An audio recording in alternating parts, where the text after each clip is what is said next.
Dear students, आज हम लोग क्लास 10th के बायोलॉजी विषय के अगले टॉपिक के बारे में अध्ययन करेंगे।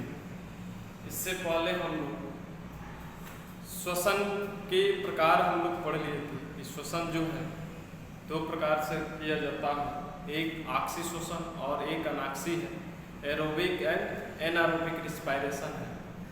अगला जो टॉपिक हम लोग पढ़ेंगे, अगला टॉपिक जो है श्वसन की क्रियाविधि है, मैकेनिज्म ऑफ रिस्पायरेशन है, श्वसन की क्रियाविधि है।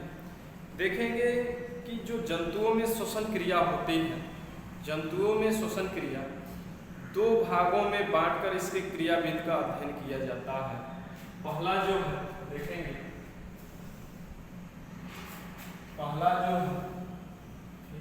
पहला है बाह्य श्वसन कहते हैं। क्या कहते हैं? बाह्य श्वसन। बाह्य श्वसन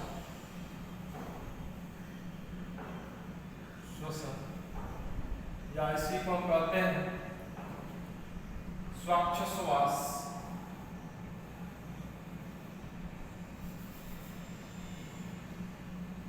श्वासोच्छ्वास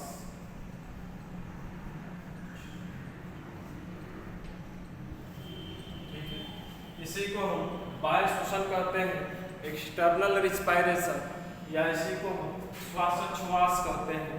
ठीक है, दो नामों से भी जाना जाता है इसी को। दूसरा जो है अंतः श्वसन कहते हैं या आंतरिक श्वसन। आंतरिक श्वसन, इसी को हम कहते हैं कोशिकीय श्वसन, या इसी को हम कहते हैं कोशिकीय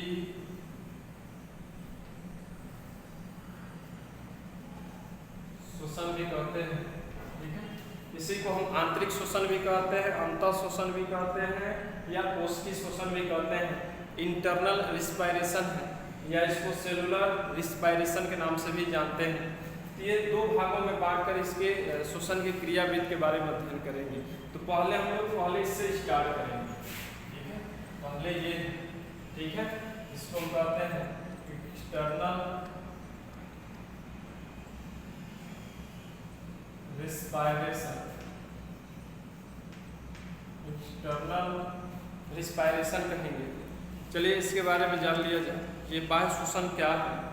ठीक है, देखेंगे वायुमंडल से शुद्ध ऑक्सीजन को फेफड़ों में भरना और फेफड़ों में बने हुए कार्बन डाइऑक्साइड को लेकर पुनः वायुमंडल में छोड़ देना, इस क्रिया को हम क्या कहते हैं? बाह्य श्वसन या श्वासोच्छ्वास कहा जाता है। ब्रीदिंग कहते हैं इसको, इंग्लिश में ब्रीदिंग भी कह सकते हैं, या सांस लेना भी कहते हैं।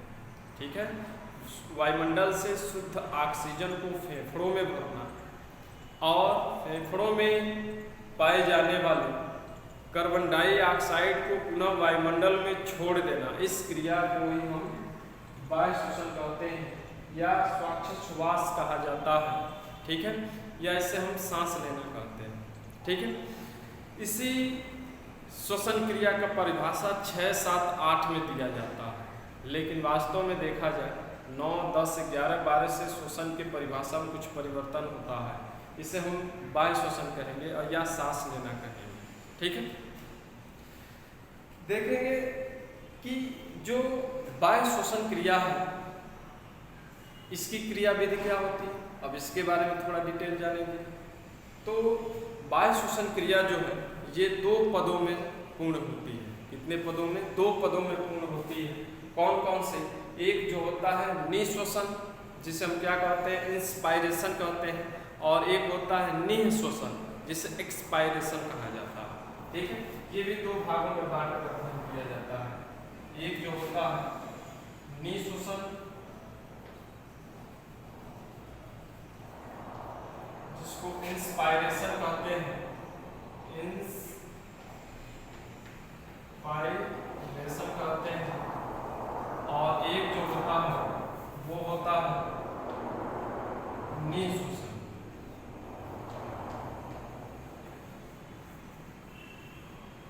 जो एक्सपायरेशन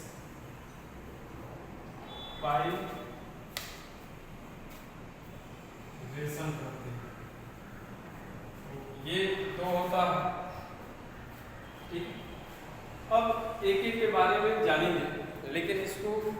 जानने से पहले इसके बारे में फिगर थोड़ा सा ड्रा किया जाए, तभी समझ में आएगा। ठीक है, तभी ये समझ में आएगा।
ये रहा मानव के श्वसन तंत्र के, या इसमें देखेंगे जो अंतर श्वसन क्रिया होती है, उसमें फेफड़े, ये नासा गुहा हो जाएगा, नासा गुहा हो जाएगा। एक एक करके हम लोग जानेंगे इसके बारे में।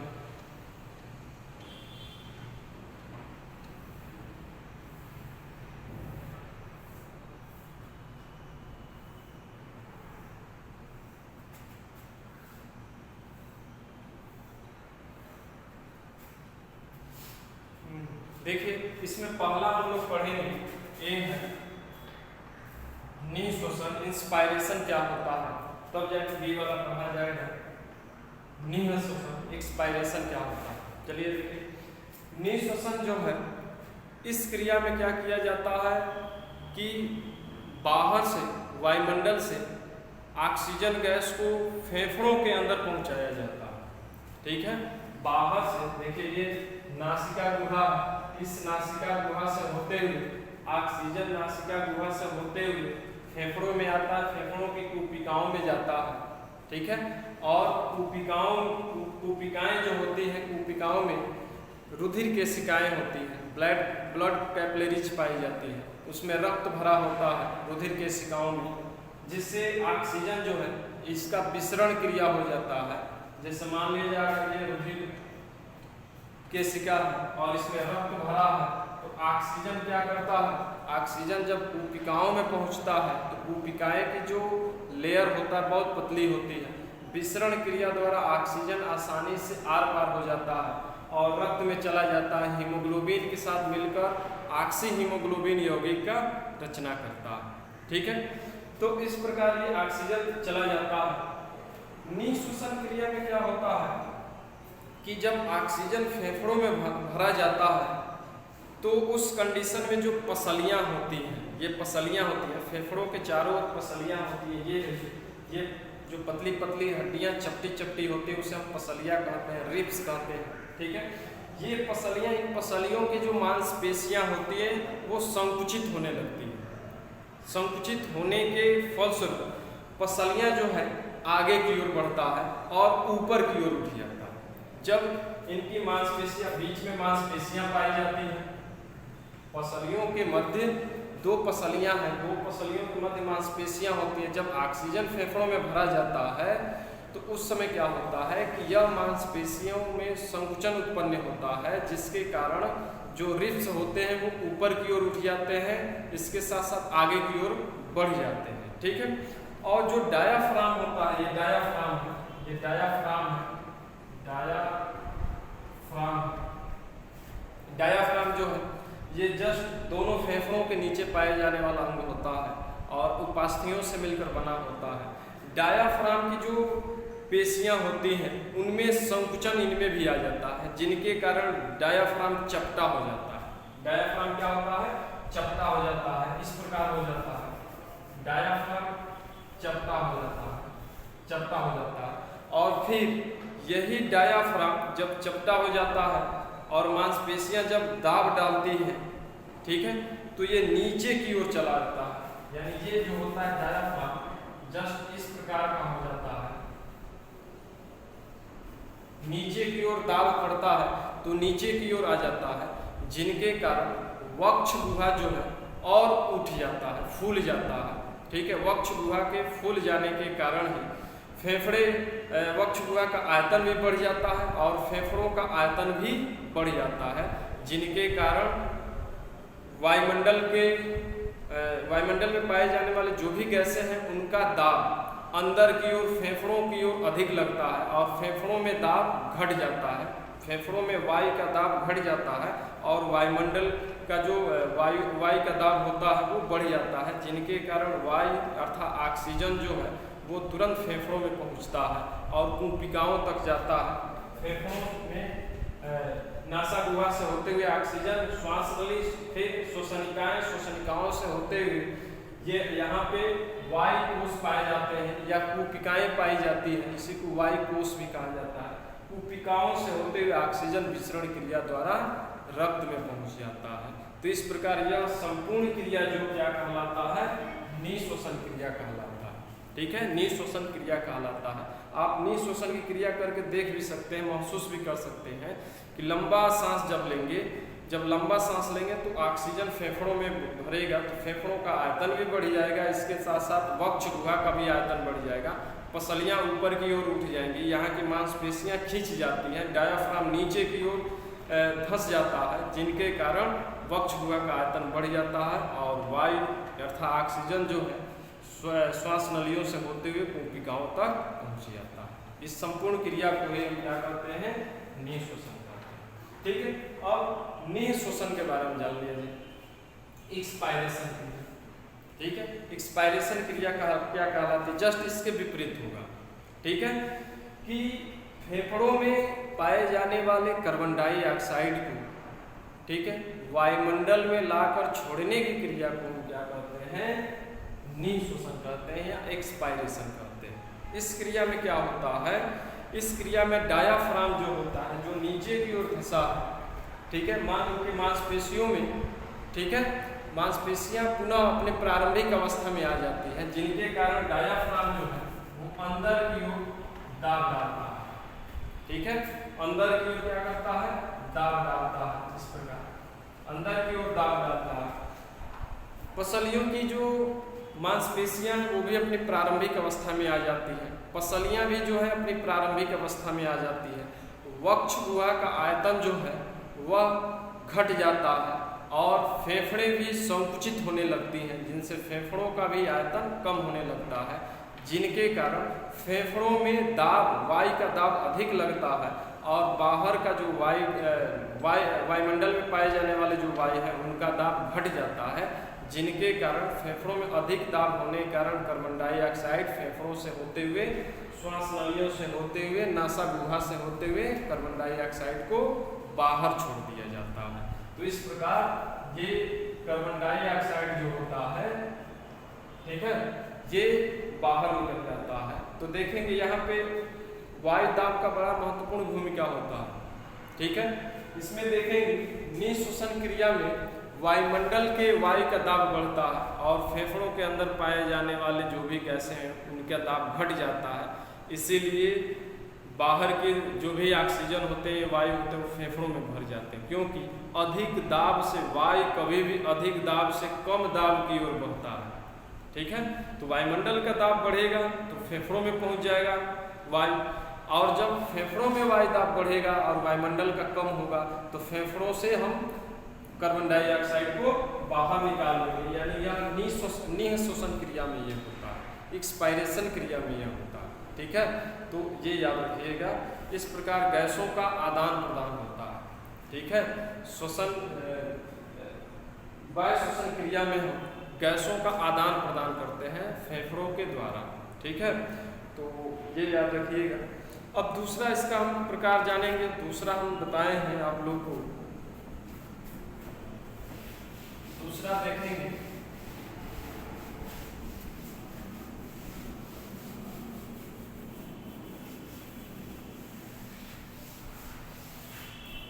दूसरा आप लोगों को हम बता रहे थे क्या है, आंतरिक श्वसन, ठीक है। दूसरा इसका जो होगा वो आंतरिक श्वसन है।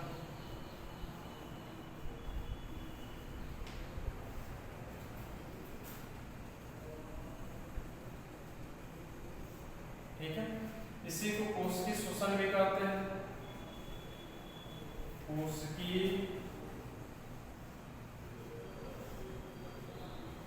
श्वसन भी कहते हैं, ठीक है। इंटरनल रिस्पायरेशन,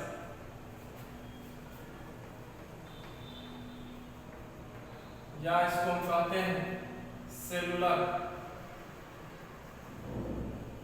रिस्पायरेशन, ठीक है। इंटरनल या इसको सेलुलर रिस्पायरेशन कहते हैं। देखिए जो आंतरिक श्वसन क्रिया होती है, आंतरिक श्वसन क्रिया यह कोशिका के अंदर होती है। जब हम लोग भोजन ग्रहण करते हैं, भोजन का पाचन हो जाता है, पचे हुए जो भोज्य पदार्थ होते हैं जो लाभदायक हैं बॉडी के लिए, जैसे कार्बोहाइड्रेट, ग्लूकोज है, फ्रक्टोज है, गैलेक्टोज है, इसके अतिरिक्त लैक्टोज है, प्रोटीन के एमिनो एसिड्स, वसा के फैटी एसिड्स, ये सभी के सभी रक्त में जाते हैं। रुधिर परिसंचरण क्रिया द्वारा प्रत्येक कोशिका में पहुंचा दी जाती है इस सभी भोज्य पदार्थ को। कोशिका में जब ये पहुंच जाते हैं तो इधर से ऑक्सीजन भी जाता है और इसी ऑक्सीजन की उपस्थिति में इस भोज्य पदार्थों का ऑक्सीकरण क्रिया होता है, जिसके फलस्वरूप कार्बन डाइऑक्साइड का निर्माण होता है, जल का निर्माण होता है, जल के अणु बनता है और ऊर्जा जो एटीपी के रूप में बनती है, एडिनोसिन ट्राइफॉस्फेट के रूप में बनती है, जो कि ऑलरेडी इसके बारे में हम बता चुके हैं इससे पहले, ठीक है।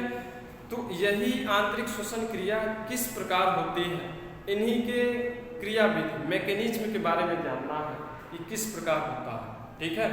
तो देखेंगे, यानी आंतरिक श्वसन क्रिया में कोशिका के अंदर भोज्य पदार्थों का ऑक्सीकरण होता है और ऊर्जा का निर्माण होता है। जो बाह्य श्वसन क्रिया किए हैं, ऑक्सीजन को हम पहुंचाए हैं, ध्यान दीजिएगा, जो बाह्य श्वसन की क्रिया किए हैं, फेफड़ों से होते हुए रक्त में गया है ऑक्सीजन, वही ऑक्सीजन जब कोशिका के अंदर चला जाता है तो उसी ऑक्सीजन की उपस्थिति में इन भोज्य पदार्थों का ऑक्सीकरण होता है, जिसके फलस्वरूप कार्बन डाइऑक्साइड बनती है, जल बनता, जल के और एटीपी ऊर्जा के रूप में बनता है। वही कार्बन डाइऑक्साइड फिर ब्लड में आ जाता है और फिर फेफड़ों तक आ जाता है और फेफड़ों के कुपिकाओं में आकर विसरण क्रिया द्वारा ये चला आता है और फिर उसे फेफड़ों से, कुपिकाओं से होते, श्वास नलियों से होते हुए नासा गुहा से कार्बन डाइऑक्साइड को हम छोड़ देते हैं। यानी कहने का मतलब है बाह्य श्वसन जो होता है ये कोशिका के बाहर होता है, कोशिका के अंदर की ओर नहीं होता है, ठीक है। इसीलिए इसको बाह्य श्वसन कहा गया, जबकि ये आंतरिक श्वसन क्रिया ये कोशिका के इंटरनल रीजन में होता है, आंतरिक भाग में होता है, इसलिए इसको आंतरिक श्वसन कहा गया है, ठीक है। और आंतरिक श्वसन क्रिया में ऊर्जा का निर्माण होता है, ठीक है, जबकि बाह्य श्वसन क्रिया में ऊर्जा का निर्माण नहीं होता है। लेकिन पहले बाह्य श्वसन क्रिया होगा तभी आंतरिक होगा, बाह्य होगा तभी तो ऑक्सीजन सप्लाई होगा बॉडी में, तभी तो आंतरिक श्वसन क्रिया होगी। और जब आंतरिक श्वसन क्रिया होगी तो कार्बन डाइऑक्साइड बनेगा, वही कार्बन डाइऑक्साइड भी बाह्य श्वसन क्रिया द्वारा उसको बाहर निकाल दिया जाता है, ठीक है।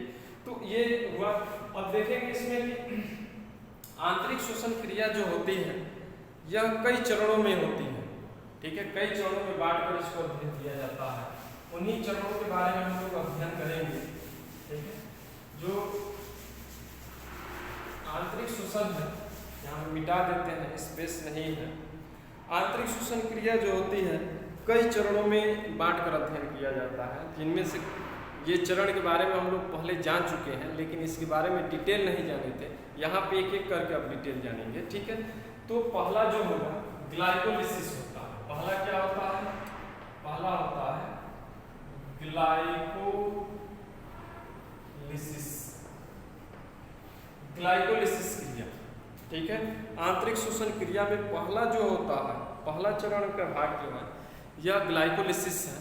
ग्लाइकोलिसिस क्यों कहते हैं ये बताएंगे आप लोग। ग्लाइको मीन्स होता है ग्लूकोज, ग्लाइको मीन्स होता है ग्लूकोज, और लिसिस मीन्स होता है to splitting, means splitting of glucose molecules. यानी कहने का मतलब है कि ग्लूकोज अणुओं का विखंडन या ग्लूकोज अणुओं का तोड़ना, इस क्रिया को ही हम क्या कहते हैं, ग्लाइकोलिसिस कहते हैं। यानी कहने का मतलब है कि ग्लूकोज अणुओं को उनके सरल अणुओं में तोड़ने की क्रिया को ही हम क्या कहते हैं, ग्लाइकोलिसिस क्रिया कहते हैं। ठीक है, तो ग्लाइकोलिसिस क्रिया जो है यह क्रमबद्ध तरीके से होने वाली क्रिया है जो कोशिका के साइटोप्लाज्म में, कोशिका द्रव्य में संपादित होती है। ठीक है, और ये लगभग 10 चरणों में क्रमबद्ध तरीके से संपादित होती है। ठीक है, इन चरणों में ही अंतिम जो उत्पाद बनता है, यहाँ पे मान लीजिए हम ग्लूकोज ले लिए, ग्लूकोज अणु ले लिए, तो ये 10 चरणों में होता है। आप लोग इंटर में जाएंगे तो उस 10 चरणों के बारे में डिटेल अध्ययन करेंगे। क्योंकि ये हाई स्कूल है तो इसमें इतना 10 चरणों के बारे में नहीं बताना है, हमें सीधे पहला चरण और लास्ट वाला चरण बताना है। तो ग्लूकोज अणु को तोड़ा जाता है और यह क्रिया कहाँ होती है, कोशिका के कोशिका द्रव्य साइटोप्लाज्म में होती है, ऑक्सीजन के अनुपस्थिति में होती है। यानी ग्लाइकोलिसिस क्रिया जो है यह एक एनारोबिक रिस्पायरेशन का उदाहरण है। ठीक है, यानी इनमें ऑक्सीजन की आवश्यकता नहीं होती है। और क्या बनता है, पायरुविक एसिड बनता है, पायरुविक एसिड बनता है। पायरुविक एसिड के 2 अणु बनता है, 2 अणु। एक ग्लूकोज अणु के ग्लाइकोलिसिस क्रिया होने के फलस्वरूप 2 अणु पायरुविक एसिड के बनते हैं। ठीक है, और यही पायरुविक एसिड जो है फिर आगे क्रिया करता है। ठीक है, तो यहाँ तक पायरुविक एसिड हो गया। दूसरा चरण देखेंगे क्या होता है। ठीक है, क्रेब्स चक्र होता है, क्रेब्स साइकिल। दूसरा चरण जो होता है क्रेब्स साइकिल होता है। क्रेब्स साइकिल जो होता है इस क्रिया में ऑक्सीजन के उपस्थिति में, ठीक है, जो भी पायरुविक एसिड बना होता है उस पायरुविक एसिड को विघटन किया जाता है और ऑक्सीजन की उपस्थिति में किया जाता है। ऑक्सीशोषण का ये भी एक उदाहरण हो गया। ठीक है, जिनमें क्या होता है कि पायरुविक एसिड को ऑक्सीजन की उपस्थिति में माइटोकांड्रिया के अंदर, माइटोकांड्रिया के जो मैट्रिक्स रीजन होता है उस मैट्रिक्स भाग में ही इसका पायरुविक एसिड के अणु को तोड़ा जाता है, जिसके फलस्वरूप क्या बनता है, जो भी पायरुविक एसिड होता है जिसके फलस्वरूप क्या होता है, CO2 ऑक्सीजन की उपस्थिति में प्लस H2O बनता है और ऊर्जा जो है किस रूप में बनती है, ATP के रूप में बनती है। यही कार्बन डाइऑक्साइड जो होता है पुनः रक्त में जाता है और हीमोग्लोबिन के साथ जुड़कर कार्बोक्सी हीमोग्लोबिन बनाता है। क्या बनाता है, कार्बोक्सी हीमोग्लोबिन बनाता है। यही कार्बोक्सी हीमोग्लोबिन जब कूपिकाओं, फेफड़ों के कूपिकाओं तक पहुंचता है तो फिर टूट जाता है, हीमोग्लोबिन अलग हो जाएगा, कार्बोक्सी हीमोग्लोबिन अलग हो जाएगा, सॉरी कार्बन डाइऑक्साइड अलग हो जाएगा और हीमोग्लोबिन अलग हो जाएगा। फिर कार्बन डाइऑक्साइड कूपिकाओं से होते हुए, श्वास नलियों से होते हुए बाहर निकल जाता है। तो इस प्रकार ये आंतरिक श्वसन क्रिया होती है। ठीक है, और इसमें ऊर्जा का निर्माण होता है। क्या होता है, ऊर्जा का निर्माण होता है। अब इसमें देखेंगे ATP की उत्पत्ति। अब इन क्रियाओं में ATP का निर्माण किस प्रकार होता है ये जानेंगे। ठीक है, ATP की उत्पत्ति है, ATP की उत्पत्ति है। इन क्रियाओं में ATP का निर्माण किस प्रकार होता है, तो वायवीय श्वसन जो होता है, एरोबिक रिस्पायरेशन होता है। वायवीय श्वसन क्रिया में एक ग्लूकोज अणु के पूर्ण ऑक्सीकरण क्रिया के फलस्वरूप बनने वाले जो ATP होते हैं वो 38 ATP होते हैं। याद रखिएगा, एक ग्लूकोज अणु के पूर्ण ऑक्सीकरण क्रिया द्वारा बनने वाले जो ATP होते हैं वो 38 ATP होते हैं। ठीक है, इन 38 ATP में अब क्रियाएं बहुत से, ग्लाइकोलिसिस होता है, क्रेब्स चक्र होता है, तो किसमें कितने ATP बनता है, सब में ATP बनता है, लेकिन कितने बनता है ये भी जान लिया जाए। तो ग्लाइकोलिसिस क्रिया में देखेंगे, ग्लाइकोलिसिस क्रिया में कुल 10 ATP,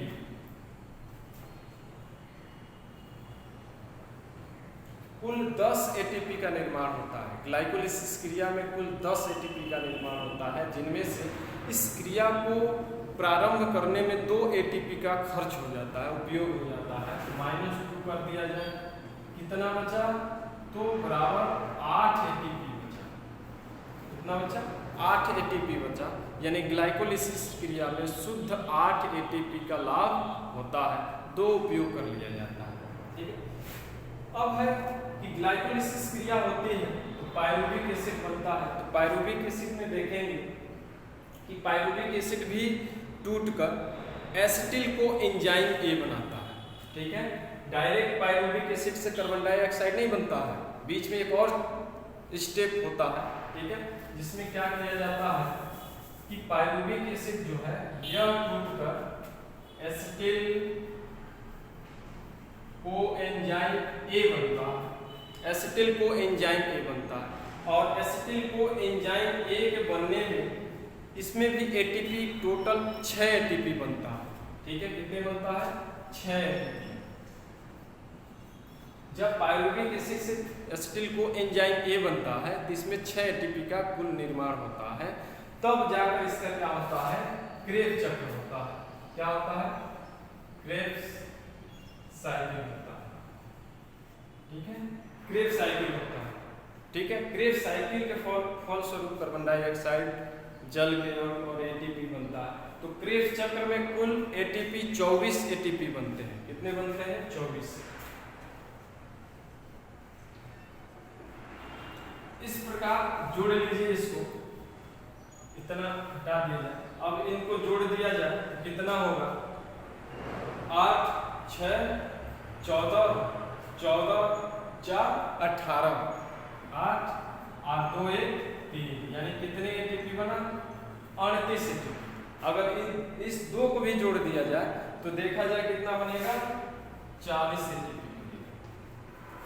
ठीक है, यानी एक ग्लूकोज अणु में के पूर्ण ऑक्सीकरण क्रिया द्वारा बनने वाले जो कुल एटीपी होते हैं, कुल की मैं बात कर रहा हूँ, 40 एटीपी होते हैं, लेकिन नेट या शुद्ध लाभ प्राप्त एटीपी कितने होते हैं?